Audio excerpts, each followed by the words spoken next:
In this evening's health report, Shamila Pullen looks at malnutrition, more specifically overnutrition.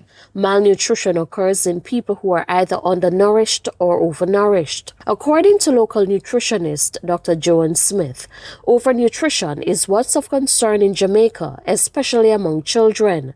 She says they're consuming too many calories. So these calories can include sugar-sweetened beverages, pastries, or other snacks, or even other foods from the family pot that maybe have been prepared with high fat and high calories that may be too much for their bodies to handle.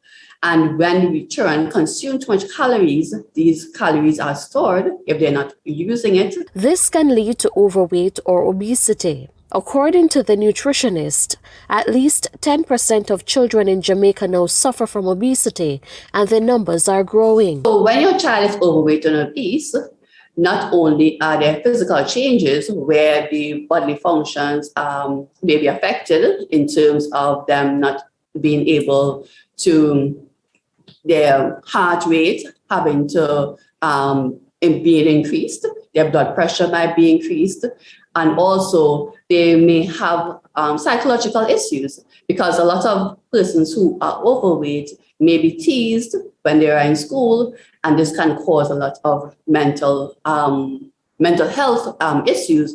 Dr. Smith says the problem needs to be addressed. She's urging parents to get their children more physically active and cut back on calories.